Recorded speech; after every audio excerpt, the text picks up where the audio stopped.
estar con nosotros. Ya inicié la grabación, creo, no me ha mandado. Ah, sí, ahí está. Muy bien, buenas tardes a todos. El día de hoy tenemos como invitado al doctor Mario González Espinosa de Ecosur, quien nos va a hablar sobre consideraciones sobre la conservación y restauración de la biodiversidad en bosques tropicales de montaña en México. El doctor Mario González es ingeniero agrónomo, dice él, convertido a la ecología de la Escuela Nacional de Agricultura. Hoy Universidad Autónoma Chapingo. Tiene el doctorado en filosofía en biología de poblaciones de la Universidad de Pensilvania de Estados Unidos. Es investigador titular en el Colegio de la Frontera Sur en San Cristóbal desde 1987. Previamente fue profesor del Colegio de Posgraduados. Ha ocupado cargos directivos, incluyendo el de director general de Ecosur de 2013 a 2019. Es autor o coautor de más de 120 publicaciones que incluyen la coedición de 5 libros. Ha impartido más de 50 cursos de posgrado sobre ecología. ¿Alguien tiene abierto el micrófono? ¿Podría cerrarlo? Gracias. Ha dirigido 49 tesis, 11 de doctorado, 26 de maestría, entre ellas la mía, 12 de licenciatura. Ha sido investigador visitante en la Academia de Ciencias de California y las universidades de Stanford y Georgia, en Alcalá, en España, y Burdeos, Francia. También en la Universidad Autónoma Agraria Antonio Narro y en la UNAM.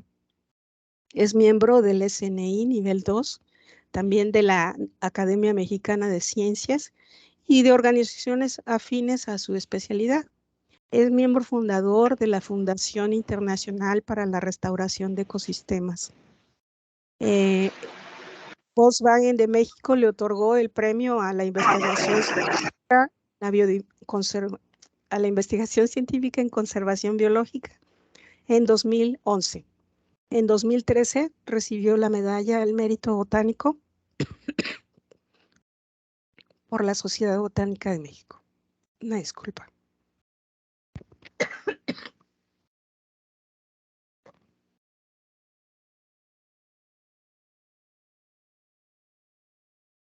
Cedo la palabra a Mario. Muchas gracias, Mónica. Mucho gusto en estar con ustedes, aunque sea lamentablemente por este medio. Y me habría encantado poder estar presente para poder disfrutar de la reunión de una manera más interactiva. Pero bueno, las cosas así se han puesto en los últimos años y es lo que hay. Yo voy tengo aquí un problema con mi documento, ya lo encontré, perdonen ustedes, es que no quería perder también la posibilidad de ver la pantalla. Bueno, yo voy a tratar con ustedes sobre el tema de conservación y restauración de la biodiversidad en bosques tropicales de montaña en México. Y bueno, yo le agradezco mucho a Mónica por haber pensado que podía decirles algo interesante, algo que pudiera motivar su interés académico y de otro tipo, espero también. Y me da mucho gusto que sea hacia el Colegio de Posgraduados, una institución con la que me siento entrañablemente unido porque yo me formé en el Colegio de Posgraduados durante 5 años. Estuve en el programa de formación de profesores del colegio. Creo que fui su primer miembro formalizado, no el primero en la historia, pero el primero en el patrón ya formalizado del colegio. Y el primero que se incorporó, uno de los primeros que se incorporaron al colegio después del programa de formación, que me duró 5 años. Y después estuve 5 años como profesor investigador adjunto en el Centro de Botánica, donde también, pues, lo cual recuerdo enormes, entrañables memorias de enorme riqueza con personajes muy importantes. A lo largo de todos estos años, pues yo he tenido muchas personas, como se ve en la diapositiva 3, a quienes tengo que agradecer. Ahí aparecen apenas los más recientes de gente con la que he trabajado en los últimos 5 o 6 años. pero ahí en las fotografías aparecen muchos otros que no están ahí, y si fuera, pues en el pasado habría necesidad de pasar varias diapositivas más para hablar hasta mis orígenes en la Escuela Nacional de Agricultura. La diapositiva 4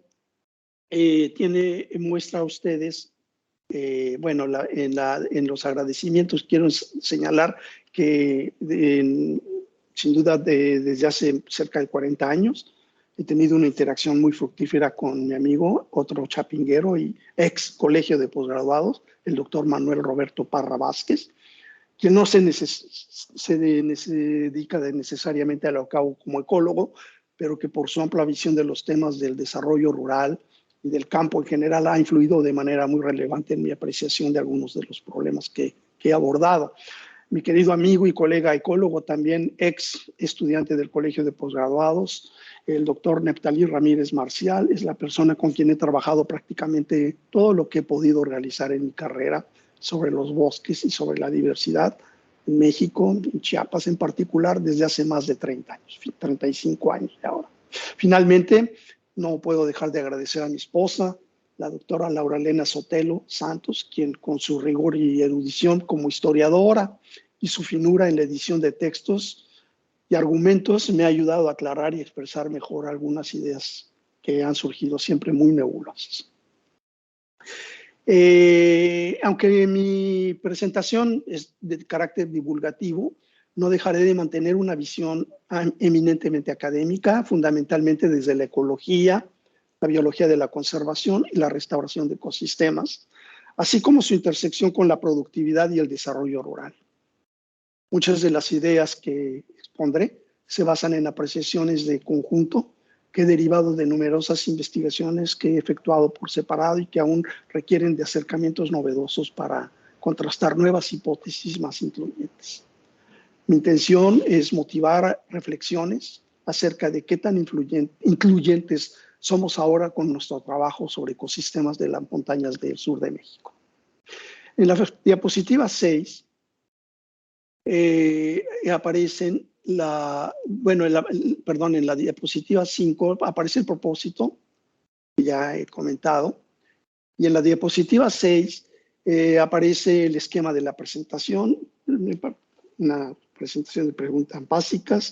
Hablaré sobre los ecosistemas de las montañas y tropicales en particular, y la biodiversidad, sobre el manejo de los bosques de las montañas tropicales, en particular en México, la diversidad vegetal como elemento en el centro del escenario, y ahí tratando diferentes aspectos como la generación, la diversidad en el tiempo, los paisajes agropecuarios y forestales, su evaluación, el manejo forestal y la biodiversidad, las relaciones que hemos estado indagando sobre esto.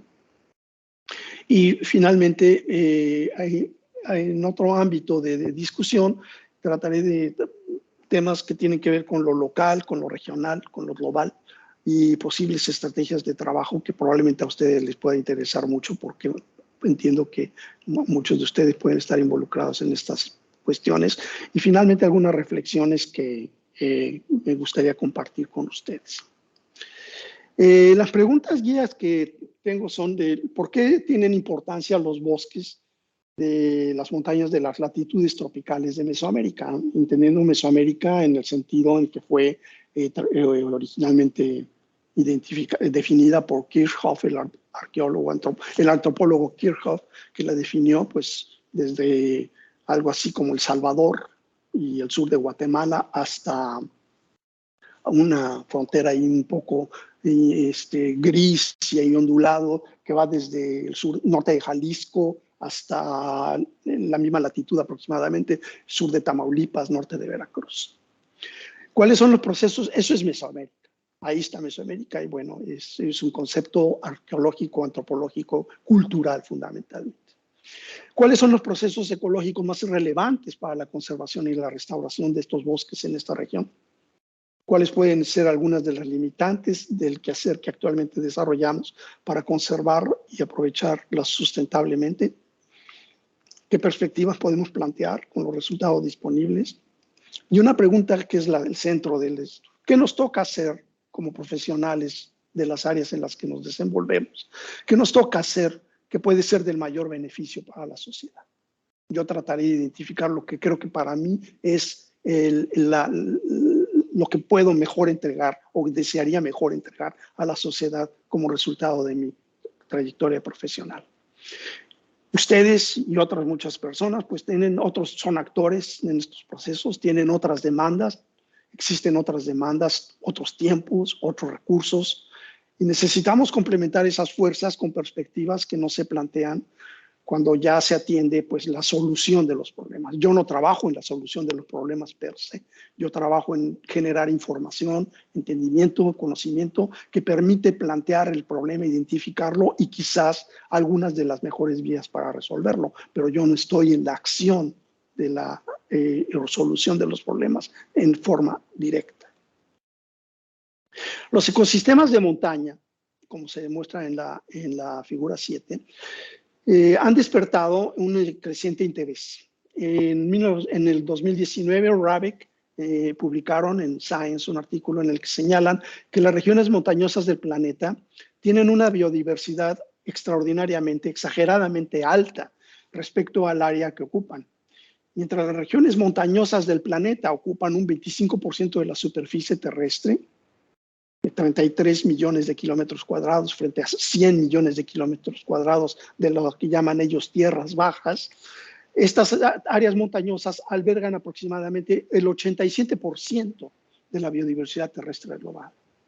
En los casos de los mamíferos y los aves, como se muestra en la figura, estos autores señalan que un alto número de especies, entre el 39 y 44% de mamíferos y aves, tienen su distribución tanto en tierras bajas como en ecosistemas de montaña.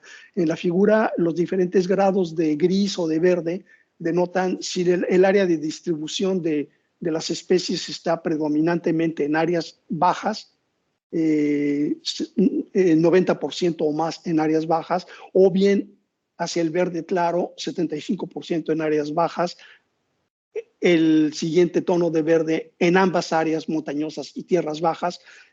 Verde muy oscuro es que predominantemente están su área de distribución en áreas montañosas, y la parte negra de las barras significa que son el número de especies que tienen más del 90% de su área de distribución restringida a las regiones montañosas. Y ven ustedes cómo en el caso, por ejemplo, de las especies de anfibios, más de la mitad de ellos tienen restringida su área de distribución a las regiones montañosas del planeta. Pero también muchísimas aves, una tercera parte aproximadamente, y también muchísimos mamíferos. Eso es lo que señala la figura en detalle. En la figura que sigue, para el caso de grupos vegetales, en la figura 8, que está pasando la doctora Mónica, gracias. Para el caso de los vegetales, el único estudio que puedo mencionar que de esta manera puede ayudar a documentar de manera de contraste la diversidad de áreas montañosas y tierras bajas, es uno que salió muy recientemente, el año pasado, publicado por Suiza, se llama este autor, y muchos otros autores, en el que se refieren a nivel global, en este caso solamente a las especies de helechos, pero a nivel global. Señalan que las montañas tropicales y subtropicales albergan 58% de la riqueza global de especies de helechos en 8 cadenas montañosas que corresponden solamente a 7% de la superficie terrestre y que están en las Antillas Mayores, Mesoamérica, los Andes tropicales, la cuarta es las Guayanas y la quinta el sureste de Brasil. 5 de estas 8 áreas son en el Nuevo Mundo. Luego se agregan Madagascar, las islas del complejo que ellos llaman archipelágico, que se conoce como Malesia, que incluye a Malasia, pero como región biogeográfica se le llama Malesia, y el este de Asia. Es interesante notar que con la excepción de esta última región, el este de Asia, que incluye también latitudes templadas, las 7 regiones mencionadas restantes se encuentran completamente en las latitudes tropicales. Aunque todavía se requiere de estudios más detallados que documenten la biodiversidad de los ecosistemas de montaña, en particular en las regiones tropicales, Pues la evidencia que se tiene sobre algunos de los grupos señala con claridad su enorme relevancia para el estudio y conservación de la biodiversidad y el sostenimiento de los sistemas que mantienen los modos de vida de las poblaciones en estas regiones. Es muy posible que los patrones de la diversidad de otros grupos igualmente amplios mantendrán correlación con los patrones que a la fecha se han detectado como los que se mencionan. La figura 9, hago aquí un pequeño recuento de que los bosques de las regiones montañosas tropicales de México y Centroamérica que por esto me refiero a los bosques de las latitudes tropicales que van del sur de Nayarit y el sur de Tamaulipas, en México, hasta el sur de Chiapas y que se extienden hasta la frontera con Nicaragua, en El Salvador. Esos son los bosques de las montañas tropicales de México y Centroamérica, y México y Mesoamérica. Y han sustentado los modos de vida de numerosas comunidades, en particular los de los pueblos originarios. En las áreas montañosas sido identificadas, quizá ustedes lo saben mejor que su servidor, han sido identificadas por los antropólogos desde hace muchos años, desde más de 100 años, como áreas de refugio de las culturas originarias, las cuales en sus procesos de adaptación pues han desarrollado un complejo conjunto de prácticas de aprovechamiento de los recursos que han tenido a su alcance. En palabras más o menos que le escuché a mi maestro, el ingeniero Efraín Hernández Xolocotzi, él creo que me decía, o nos decía en diferentes situaciones, cuando comíamos, cenábamos en clases, cuando viajábamos, etcétera, en reuniones, decía, es necesario dedicarnos a desentrañar con los métodos de la ciencia moderna y hacía las manos de esta manera.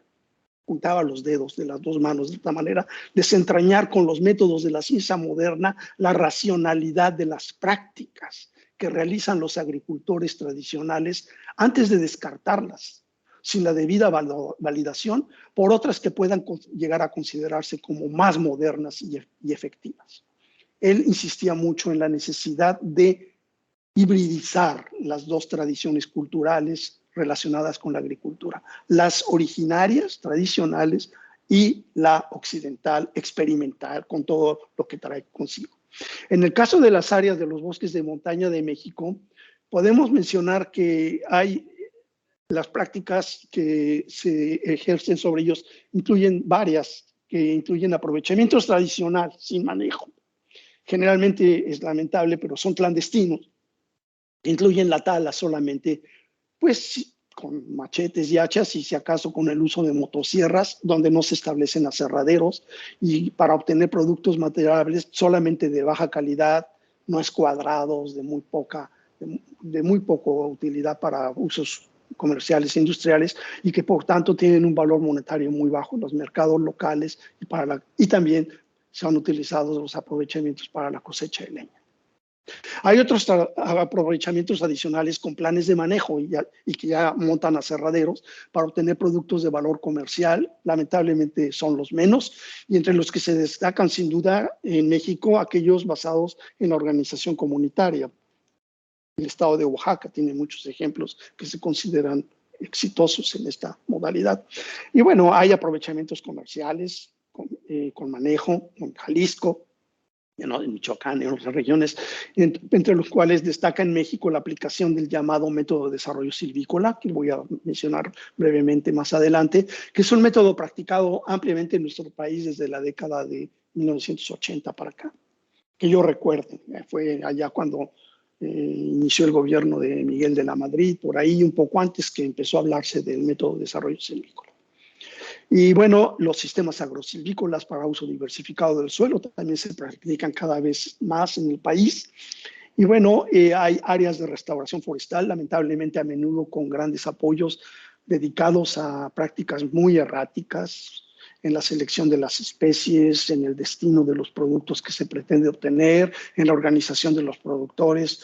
En fin, hay mucho, lamentablemente, en esto, pero lamentablemente de una manera con muy poco sentido de lo que se está haciendo. Y hay también áreas de conservación. Los bosques en México también se utilizan para en áreas de conservación, como áreas naturales protegidas de carácter federal, estatal, municipales, y hay privadas también en el país. En la figura 10, por favor, es una figura que durante varios años he discutido con decenas de estudiantes de posgrado en los cursos de Ecología de Comunidades y Ecosistemas en el Colegio de la Frontera Sur, donde trabajo desde 1987, y trata acerca de los posibles factores determinantes de la biodiversidad a escalas espaciales diferentes que van desde lo regional y lo local. Se aprecia como a la del nivel de la diversidad regional. Hay fuerzas como el intercambio biológico, intercambio biótico, como el que ha existido, por ejemplo, entre México, entre Norteamérica y Sudamérica a través del Istmo Centroamericano, pues desde hace 5 o 6 millones de años para acá, cuando se unieron finalmente estas grandes masas continentales. Y bueno, otros procesos que afectan la diversidad regional, pues son la especiación, que generalmente lleva muchos periodos muy largos, aunque hay casos de especiación muy rápida, pero en general la especiación lleva muchas generaciones, miles de años o millones de años para lograrse la diferenciación de las especies. Y bueno, y también otros factores que pueden afectar la diversidad regional pueden ser casos de extinción masiva, como han ocurrido varias veces en el planeta. Y la diversidad local es lo que le voy a pedir a la doctora Mónica que muestre con un clic. Es afectada por procesos ecológicos como la depredación, como la facilitación, los mutualismos, la exclusión competitiva y los disturbios de pequeña escala, en tanto temporal como espacialmente, de relativamente menor escala, que producen localmente una extinción de carácter más bien estocástico. Estos 4 grandes grupos de factores son los que inciden sobre la diversidad local, la determinan, pero lo que la diversidad local proviene de la influencia también de una diversidad regional a través de los límites de tolerancia en el caso de las plantas y la dispersión, y también en el caso de la selección del hábitat en el caso de las poblaciones animales. Con otro clic que le pediría yo a la doctora Mónica que haga para utilizar la figura, se muestran las interacciones ecológicas no actúan directamente sobre la diversidad regional, sino a través de su influencia en la diversidad local. Las flechas punteadas indican interacciones entre las interacciones. Hace 45 o 50 años, cuando estudiaba yo ecología en mi posgrado, no se había todavía demostrado que las interacciones interactuaban entre ellas. Por ejemplo, que la depredación podría depender de las relaciones competitivas entre las especies sobre las cuales ejerce presión el depredador y viceversa, o que la depredación y el mutualismo podrían interactuar. La ecología básica en ese sentido ha avanzado enormemente, lo suficiente para poder proponer ahora todo este enjambre de fechas, de que la competencia, la depredación, los mutualismos, el disturbio interactúan entre sí y a través de esa red de interacciones determinan la diversidad local. Una pregunta que se deriva de esto es cómo se filtra la diversidad regional hacia lo que conocemos como la diversidad local. La diversidad local es la diversidad del aquí y ahora, del cual quiero mencionar varias veces en esta plática. Aquí participan los límites de la tolerancia en el caso de las plantas y la selección de hábitat para el caso de las especies animales. La evolución de los límites de tolerancia de las especies de plantas se da sobre gradientes de factores ambientales, como se muestra ahí en el eje de la horizontal, como la disponibilidad de luz, la temperatura, la humedad, los atributos físicos y químicos del suelo, a su vez derivados del sustrato geológico principalmente. En el caso de las plantas, la participación de las especies en una comunidad dada depende también de los mecanismos de dispersión, de la capacidad de dispersión de las semillas o de otras estructuras que permiten el movimiento de las poblaciones. La acción conjunta de estos procesos representa un filtro ambiental que resulta en un subconjunto del conglomerado regional, el conjunto regional de las especies que podemos identificar a nivel espacial de un sitio en un momento dado. Gracias. Esta figura es muy importante que volvamos allá después. Hay que tratar de de llevársela. La figura 11, por favor. El esquema que acabo de mostrar es una imagen instantánea y requiere ser montada sobre el eje del tiempo. Esto obliga a tratar sobre la sucesión secundaria, que es en la figura 11, la secuencia de reemplazos de las especies a través del tiempo. La sucesión ecológica es un proceso que puede pasar inadvertido por las escalas temporales y espaciales en las que ocurre. Nosotros no nos damos cuenta, pero el baño diario o el lavarnos las manos es una lucha contra la sucesión ecológica que se estaría dando por microorganismos sobre nuestra piel. La sucesión ecológica es un proceso omnipresente en cualquier superficie de la superficie terrestre en el planeta, está ocurriendo incesantemente. No lo vemos hasta que ha pasado un cierto tiempo y organismos que participan son suficientemente macroscópicos para ser apreciados a simple vista, pero está ocurriendo permanentemente a nivel microscópico. Y está ocurriendo sobre cualquier superficie de la biosfera en este momento. Sin duda, en mi opinión, es que se trata de uno de los procesos más universales con los que la ecología puede aportar al conocimiento de la realidad. La diversidad local cambia en el tiempo debido al proceso de sucesión secundaria, desencadenado por los disturbios o perturbaciones. Los disturbios pueden ser esporádicos, pero muy intensos y sobre áreas relativamente grandes, como los incendios forestales que salen en las noticias en California y en Australia y lamentablemente en México también. Los que generan las erupciones volcánicas, los terremotos e inundaciones, las cortas a matarraza, entre otros.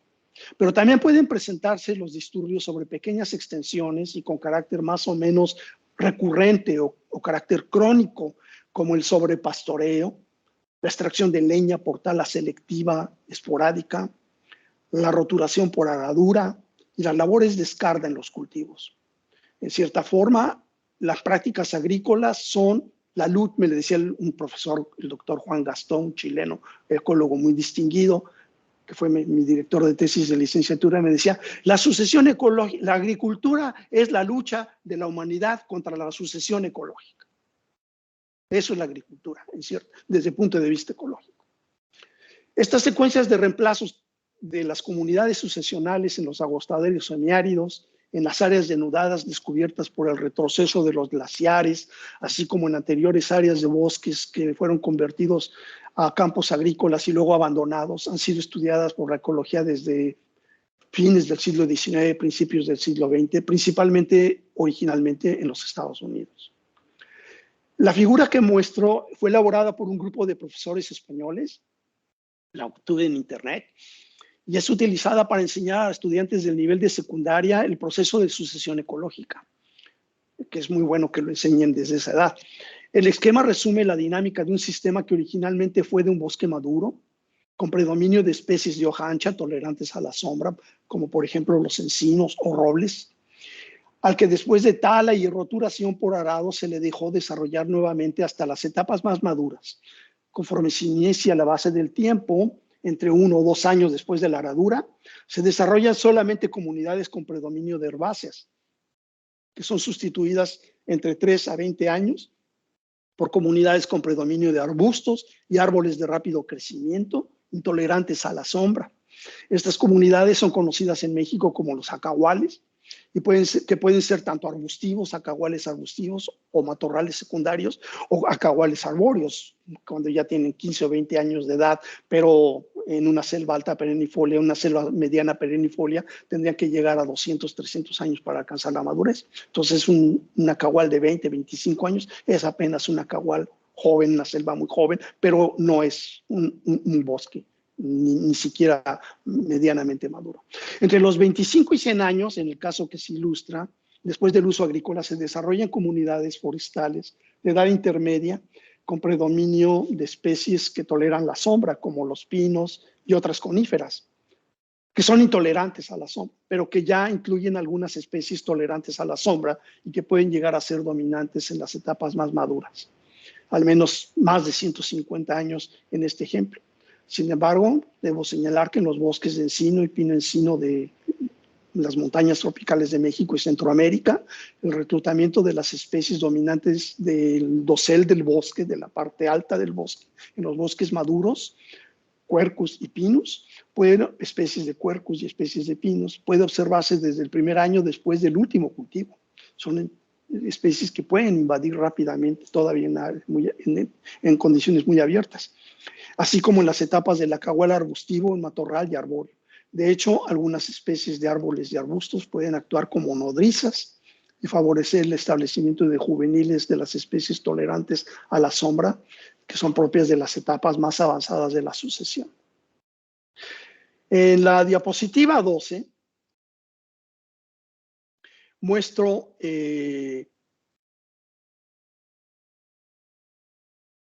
un paisaje general de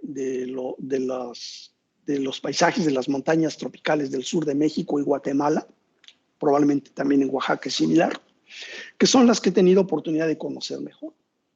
Y observamos en una estructura del paisaje con una estructura de mosaico muy abigarrado de las etapas de la sucesión asociada a los bosques. De manera más detallada, en la figura 13, muestro una figura en la que es notable que con la agricultura de minifundio tradicional que practican los pueblos indígenas de las montañas de Chiapas y de Guatemala, se encuentran fragmentos relativamente pequeños correspondientes a diferentes etapas sucesionales en colindancia unos con otros. Entonces se aprecia como un campo de milpa que está a base de la trilogía mesoamericana de cultivos anuales de maíz, frijol y calabaza, principalmente, es abandonado al cabo de pocos años de cultivo después de haber sido desmontado el terreno por disminución de la fertilidad y los rendimientos, incluso con la aplicación de fertilizantes químicos. Este campo abandonado, conocido como etapa de barbecho, es sustituido por un campo abierto, un potrero, con dominancia de pastos. Si hay ganado doméstico, no hay burros en esta región, son fundamentalmente bovinos, caballos y sobre todo ovejas. Si el pastoreo es muy leve o no lo hay, la comunidad de herbáceas, como muestra la doctora con el clic que hace ahora, la comunidad de herbáceas es relativamente efímera y se favorece la invasión de leñosas y se forma un matorral. Posteriormente los potreros pasan así al matorral arbustivo y del matorral arbustivo al acahual arbóreo a los 10 o 25 años. Si la carga animal no es excesiva, el potrero se puede mantener desde 3 hasta un número indefinido de años. Hemos encontrado potreros que han estado ahí 30 o más años porque el pastoreo ni es demasiado intenso ni es demasiado leve. Además de esta trayectoria hacia una sucesión interrumpida en la etapa de potrero, en estos paisajes hemos podido visualizar cambios en las trayectorias relativamente típicas de la sucesión en función del tipo y grado del disturbio recurrente o crónico sobre las comunidades, en particular la extracción de leña. Es interesante pensar en la posibilidad de que los pobladores originarios de Mesoamérica, antes de la llegada de los animales domésticos que trajeron los europeos, los españoles, que son los que mantienen en el pastoreo esta comunidad de potrero, es posible que ellos no hayan conocido los potreros. Yo he lucubrado sobre esa posibilidad porque el potrero no perdura si no es mantenido por la actividad animal moderada y regulada por las poblaciones. Es algo que me gustaría platicar con arqueólogos e historiadores más adelante, algún día. La figura 14 tiene en su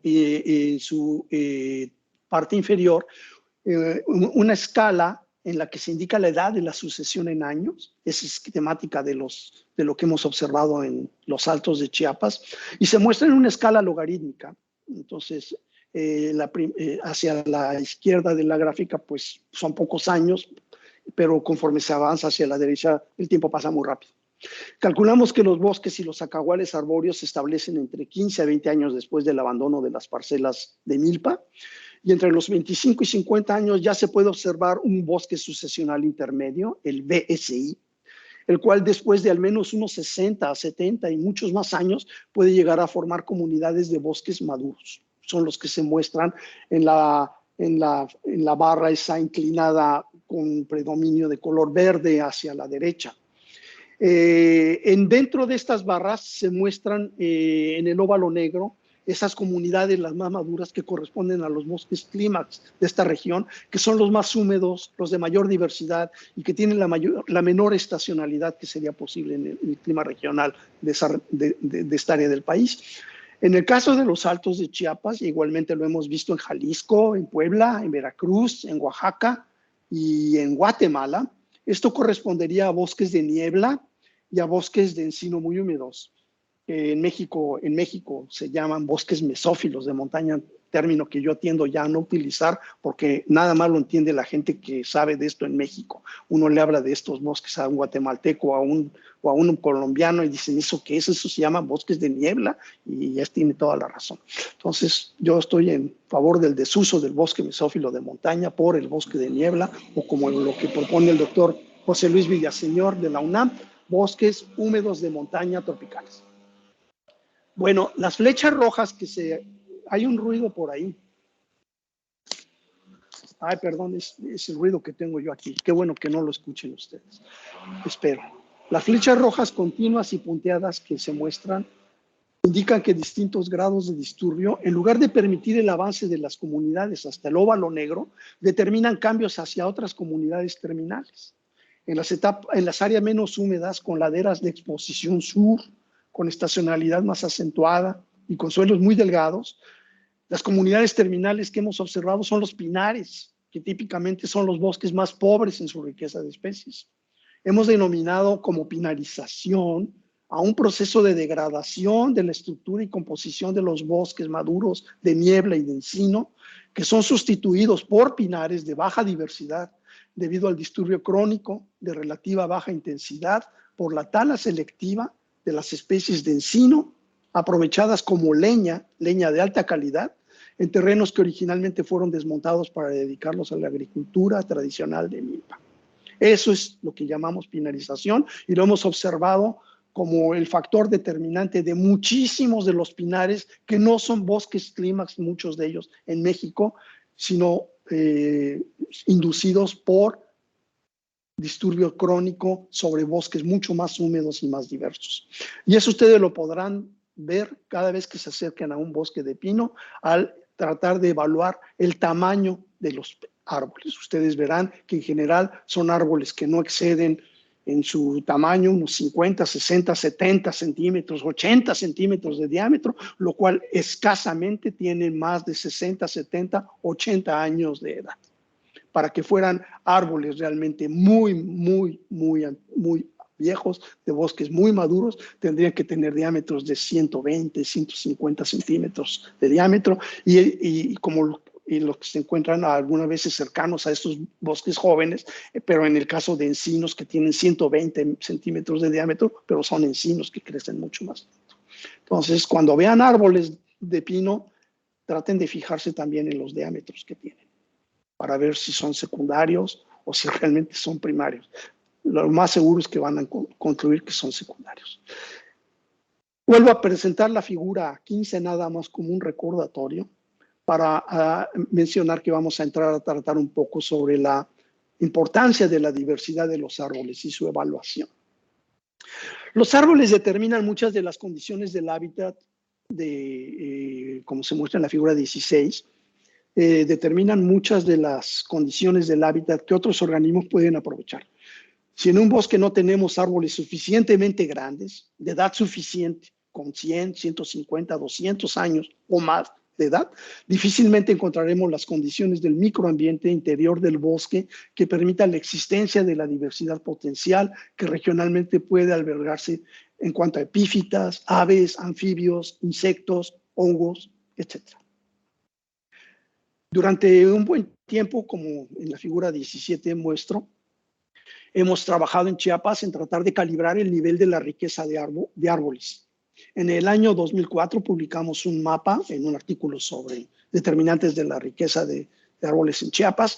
Publicamos un mapa de Chiapas con una cuadrícula de poco más de 1000 celdas, cada una de aproximadamente 8 kilómetros cuadrados de extensión. En cada una de estas celdas mostramos, en la figura 17, mostramos cuántos especímenes de herbario habíamos podido localizar hacia fines del siglo pasado en diferentes herbarios, sobre todo de México y en la Academia de Ciencias de California, donde en aquel tiempo se disponía de la mayor colección de plantas de Chiapas. Y encontramos que, primero, para más de la mitad de las celdas que caían dentro de todo el territorio chiapaneco, para más de la mitad de ellas, no se había registrado todavía ningún espécimen. Segundo, había muchísimas celdas en las que solamente había 1 o 2 registros de algún espécimen colectado. Y 3, en solamente 140 celdas se podía disponer de 40 especímenes o más de diferentes especies, algunas repetidas, con las que consideramos que podíamos intentar algún análisis. Con todo y estas limitaciones, debo decir que esta acumulación de especímenes resultaba de 165 años de exploración botánica en el estado, que lo hacían a fines del siglo XX y probablemente sigue siéndolo. Lo hacían una de las regiones tropicales en el mundo mejor inventariadas por su riqueza botánica. A fines del siglo XX, ni Oaxaca, ni Veracruz, ni Tabasco, ni Guerrero, ni Michoacán, ni Jalisco, tenían el nivel de intensidad de colecciones botánicas que Chiapas ya tenía. Difícilmente, o muy cercanamente, por quizá Jalisco probablemente, pero Oaxaca y Veracruz sin duda estaban bastante más atrás. En Chiapas estábamos recopilando 165 años de exploración botánica y se tenían con esto la posibilidad de reconocer un total de unas 1.520 especies de árboles conocidas. Algunas todavía se siguen identificando, se siguen describiendo. Afortunadamente, en los primeros 20 años de este siglo, se ha incrementado el conocimiento botánico en otros estados de México y aún más también en Chiapas. Sin embargo, si bien es necesario hacer una evaluación formal de la distribución del esfuerzo reciente de la exploración botánica en Chiapas, yo creo que mi hipótesis favorita es que se ha profundizado en el conocimiento de áreas ya anteriormente visitadas, pero que muchas regiones se mantienen inexploradas.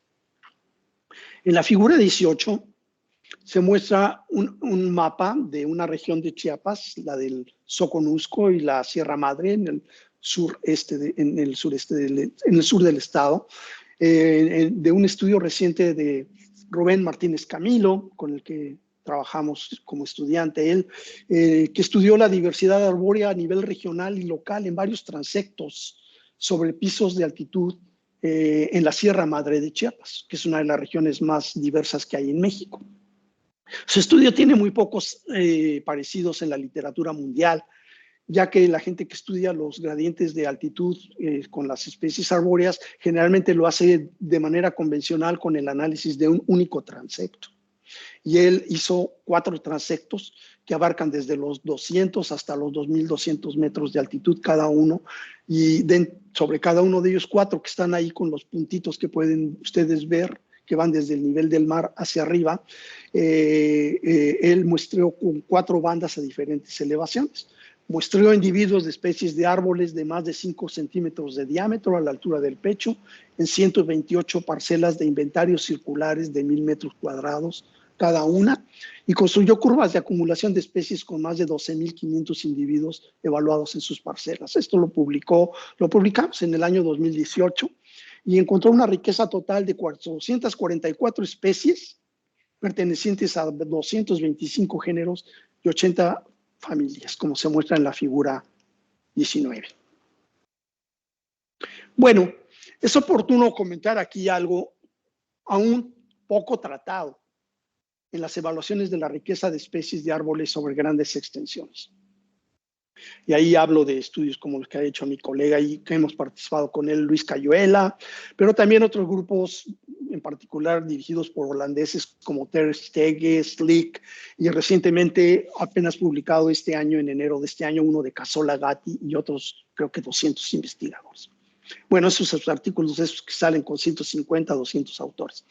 Es algo que tiene que ver, lo que creo que todavía está pendiente, tiene que ver con la intensidad del muestreo, así como con el tamaño de las muestras que se aplican para obtener datos de riqueza con base en inventarios de parcelas en las que se cuentan y miden todos los individuos.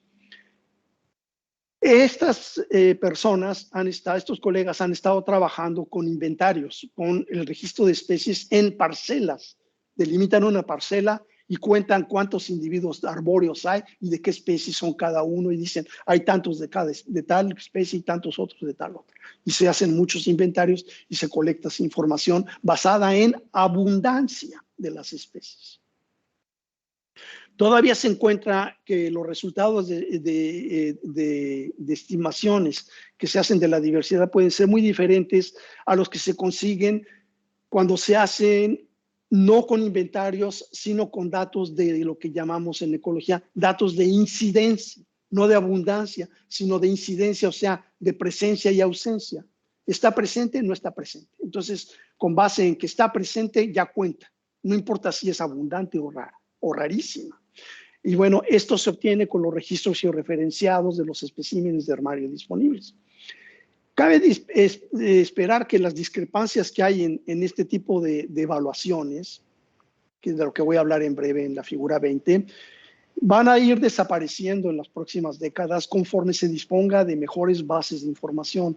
En este momento, las mejores bases de información de carácter global que existen no son todavía las basadas en ejemplares de herbario, aunque alguien podría dedicar muchos años a hacerlo y probablemente sería la mejor forma de tener la información más adecuada. Ahora se ha podido hacer redes muy grandes, como les digo, de decenas de cientos de investigadores que tienen inventarios por todas partes, y con los inventarios se ha podido, y con bases de abundancia, construir bases como la Global Forestry, el inventario forestal global que se ha formado. Entonces, en esa base de datos que tiene millones de información, millones, creo que 28 millones de datos, pues es lo que se ha considerado como lo mejor, pero hay razones por las cuales no es necesariamente lo mejor. Hace algunos años, con una estudiante de maestría, tuve la curiosidad, y le proponía yo como tesis, que yo tenía la curiosidad de saber qué tan discrepante podrían ser para una región más o menos bien conocida como algunas de Chiapas, las evaluaciones de riqueza de especies basadas en inventarios o la riqueza de especies basadas en colectas que existen en los herbarios que teníamos bien documentadas en ambos casos. Y ahí elegimos 3 áreas: la de las montañas del norte de Chiapas, que se muestra en la figura 20, la de los altos de Chiapas, que se muestra al centro, y la del sur, que está en la Sierra Madre de Chiapas. Y bueno, lo que ella encontró es que las especies en los herbarios nos daban un total de 740 especies. De un total entre especies e inventarios reconocido para la región, para estas 3 regiones, de 792. Y las especies obtenidas con la riqueza de especies obtenida con datos de inventarios, con datos de abundancia, nos daba el 46% del total solamente. Entonces había aproximadamente menos de la mitad de la estimación de la riqueza que se podía obtener con datos de especímenes de herbario, se obtenían con los inventarios. Claro, esto depende de cuántos inventarios, pero también pues de cuántas especies han colectado los botánicos. En la figura 22 se muestra la discrepancia entre estas 2 estimaciones, y en la figura 23 muestro un trabajo que salió en enero de este año hizo y que reporta una evaluación de la riqueza arbórea global. Es de Cazzola, Gatti y otros, no sé, 200 investigadores. Y bueno, encuentran aproximadamente a nivel de todo el planeta 73,000 especies de árboles. Es una estimación que obtienen, así como hicimos nosotros, es el método acostumbrado que usamos, el de curvas de acumulación de especies con los mismos algoritmos. Y obtuvieron 28,192 especies solamente inventariadas con inventarios de abundancia, procedentes de aproximadamente 38 millones de individuos en todos los inventarios que lograron conjuntar. Y dicen aproximadamente hay 9,000 especies desconocidas que no cayeron en los inventarios. En el diagrama lo que yo pongo es una región geográfica subdividida en celdas de la misma extensión, la que sea, 1 kilómetro cuadrado si quieren, o 10 kilómetros cuadrados, o 100 kilómetros cuadrados, cada una, lo que ustedes gusten. Vamos a pensar que es 10 metros cuadrados, 10 por 10, que son 100 metros cuadrados cada celdita, y los óvalos rojos señalan parcelas de muestreo, y dentro de las parcelas de muestreo hay diferentes especies, y en unas aparecen unas, en las otras aparecen otras, algunas se repiten, etc. Y hay 3 inventarios. La suma del conjunto total de especies de esos 3 inventarios, pues serían, digamos, son digamos 8. Pero hay otras varias especies que no cayeron en las parcelas, como las que son amarillas, estrellitas, que sí cayeron en alguna parcela, pero están afuera también. Y hay otras que, como esta crucecita amarilla, que también cayó en una parcela. Pero hay algunas, como las medialunitas azules, que no están en las parcelas, pero están afuera. Y al no estar en las parcelas, no contaron para estos investigadores en las 73,000 especies que están estimando. Perdón, en las 28,000 especies que están estimando. Y con las curvas de acumulación de especies extrapolaron a 73,000. Y más grave aún, hay especies como la media lunita roja y el círculo rojo que son totalmente desconocidas en este momento, que ni las conocen ni los botánicos, ni las conocen los forestales, que son los que hacen los inventarios. Entonces, los botánicos conocen todo lo que está dentro de la cuadrícula, tanto lo que está dentro de las parcelas como lo que está fuera, excepto las figuras rojas. Las figuras rojas todavía no las conoce nadie. Todavía requieren ser encontradas, y si ya fueron encontradas, requieren ser descritas. Entonces, dense ustedes cuenta de cómo esto requiere, para llegar a estas estimaciones, pues de un esfuerzo complementario de exploración botánica por una parte y de inventario forestal por la otra, porque por el inventario forestal que ahora existe, que es más fácil, hasta ahora ha sido relativamente más sencillo recopilar, pues todavía es muy deficiente en que han dejado de incluir muchas especies que los botánicos reconocen, pero que no han sido inventariadas, y muchas otras que ni los botánicos conocen, pero menos los forestales, y que requieren ser conocidas en las próximas décadas. Entonces, ¿ya? Se nos está acabando el tiempo, si le aceleras un poco. Muchas gracias, ya me tardé. Bueno, pues vamos ya solamente, entonces no voy a hablar del método silvícola, yo nada más quiero entonces pasar a lo muy al final. Dentro de estas evaluaciones, de este estudio de la biodiversidad, que requiere la necesidad de trabajar de una manera más profunda en su evaluación, ¿qué podemos buscar para superar lagunas de conocimiento y algunos posibles vicios de nuestra interacción? Y bueno, tenemos la necesidad de trabajar en un proceso educativo mutualista con las comunidades que habitan y que son poseedoras de los bosques y que los utilizan y pueden conservar. Y en particular, la necesidad de construcción de las capacidades locales entre la juventud local. Yo he notado la necesidad y también el gran interés de ellos por participar. Y también en el uso de herramientas, está muy de moda el uso del satélite, el uso de las imágenes de satélite y todo esto, pero hay necesidad de utilizar herramientas de bajo costo como sensores de temperatura, sensores de humedad, para poder producir información que sea actual y local, que podamos de alguna manera luego conectar con lo que está ocurriendo allá en la atmósfera, que es lo que generar los insumos para los modelos de cambio climático y de este tipo de cosas. Eso está muy bien, pero todavía necesitamos trabajar a nivel local, en particular con el cambio del uso del suelo, cómo el cambio del uso del suelo puede afectar las condiciones de temperatura y humedad que las especies pueden enfrentar. La restauración participa en esto de la diversidad local, con el clic que le va a dar la doctora Mónica en la figura 33, a través de la plantación, que puede modificar la abundancia, la riqueza de las especies y la genética de los individuos que incluyamos en la plantación, pero también con modificaciones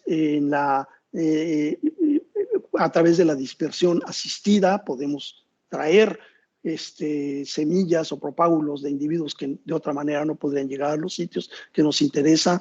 Podemos alterar localmente las interacciones de las que he hablado con cierto detalle. Podemos mantener a raya plagas y enfermedades o regularlas. Podemos introducir individuos mutualistas como micorrizas, como organismos fijadores de nitrógeno, etcétera. Y también podemos modificar el ambiente físico y químico local a través de la fertilización, a través del aclareo, a través de la sombra, a través de las podas, etcétera, etcétera. Todas esas prácticas que están dentro del cuadro verde son las que engloba la restauración. Y la restauración pues ocurre en un contexto social, económico, ambiental particular que la delimita, como en la figura 34 aparece para el óvalo punteado.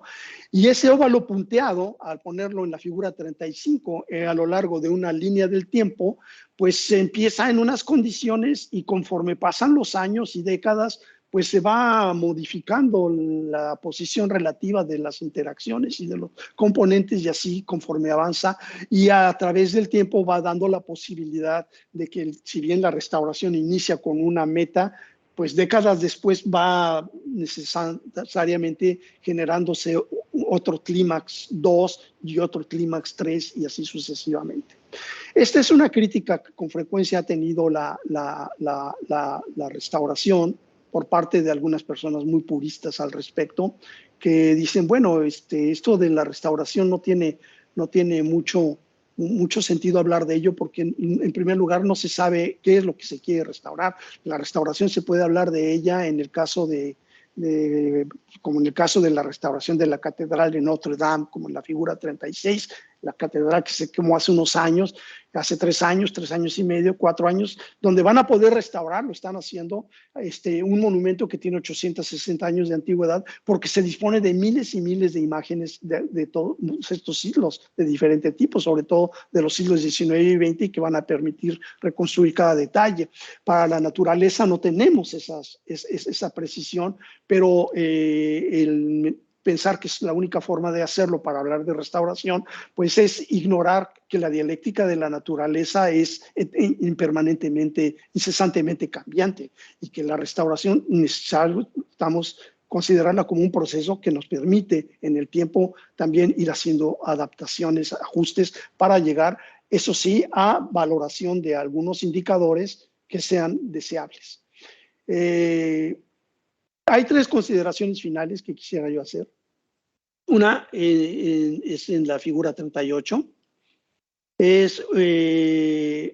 Una tiene que ver con criterios para valorar el proceso de restauración, de conservación, de desarrollo sustentable, que es necesariamente adaptativo a través del tiempo y nos empuja a considerar los objetivos sociales. Para ello, quizá conviene ubicarnos en un contexto menos cómodo de lo que a la fecha se ha adoptado como paradigma del desarrollo. A mí me parece que requerimos de algo más radical para asegurar que los proyectos en los que participamos con otros profesionales no violen las garantías de aspectos tan elementales en los que participamos con otros profesionales, como la alimentación, la salud local, la salud del ambiente, las posibilidades potenciales de educación, la equidad de género, la equidad de los grupos de edad, etcétera. Y lo que al final, porque yo lo he vivido desde hace muchos años en una región del país donde prevalece cercanamente un estado de guerra declarada, no resuelta, el derecho a tener paz, a vivir en paz, con justicia y con preservación y crecimiento de nuestra cultura. Yo al final creo que lo único que señalo es la necesidad de hacer explícitas las garantías para el cumplimiento más amplio posible de los derechos humanos, que ahora reconocemos y algunos que se reconocerán en el futuro. Si en adelante cualquier proyecto de desarrollo es aprobado, palomeado, por cada aspecto como los que se mencionan, que he mencionado, y otros, antes de ponerse en ejecución, nos aseguraríamos de que se lograrán éxitos sobre rubros que ahora son dejados de lado.